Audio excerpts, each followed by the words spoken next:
اب ذرا ایک بدچلن عورت کے مکر و فریب کا واقعہ بھی سن لیجیے۔ بنی اسرائیل کے یہاں ایک پہاڑ تھا جسے وہ بڑی عظمت والا سمجھتے تھے اور اس کی بڑی عظمت و توقیر کرتے تھے، اور اگر کسی بات کا فیصلہ کرتے وقت قسم کھانے کی نوبت آتی تو اس پہاڑ پر چڑھ کر قسم کھاتے اور اسے وہ سچا سمجھ لیتے۔ اس شہر میں ایک خوبصورت عورت تھی جس کا ایک نوجوان سے ناجائز تعلق ہو گیا۔ عورت نے اس کو اپنے مکان میں بلانا شروع کر دیا۔ شوہر کو شبہ پیدا ہو گیا۔ بیوی سے کہا کہ مجھے شبہ ہے کہ میری غیر حاضری میں کوئی تمہارے پاس آتا ہے۔ عورت نے انکار کیا۔ شوہر نے کہا اگر تو سچی ہے تو پہاڑ پر چڑھ کر قسم کھا لے کہ تیرا کسی سے ناجائز تعلق نہیں ہے۔ عورت نے کہا ہاں، میں کل پہاڑ پر چل کر قسم کھانے کو تیار ہوں۔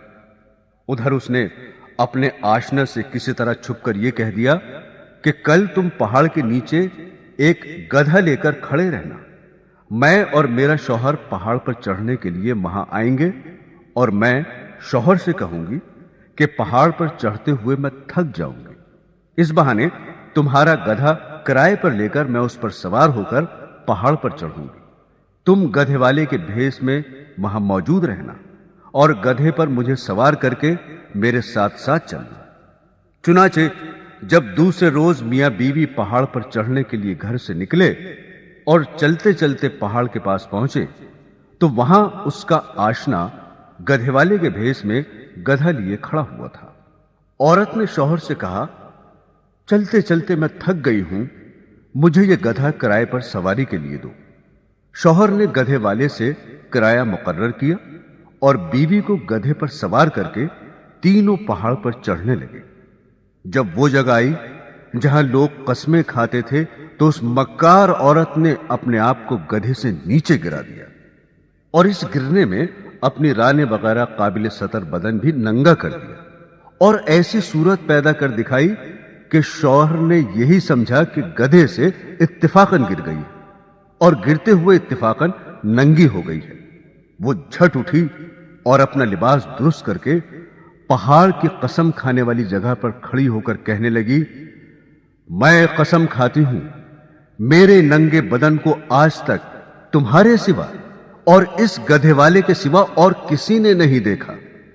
شوہر مطمئن ہو گیا کیونکہ اس نے یہ سمجھا کہ اس گدھے والے نے اسے گدھے سے گرتے ہوئے اس کا ننگا بدن اتفاقاً دیکھا۔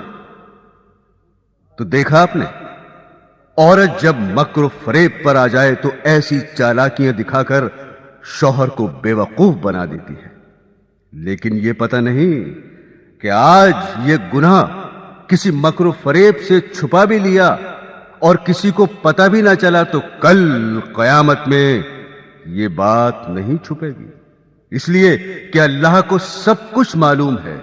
اللہ سے کوئی کام چھپا ہوا نہیں، دنیا والوں سے چھپ سکتا ہے لیکن اللہ تعالی سے نہیں چھپ سکتا، اور اللہ کے نبی صلی اللہ علیہ وسلم نے اس کا عذاب بتا دیا کہ ایسی عورت سینے کے بل جہنم کے اندر جلے گی۔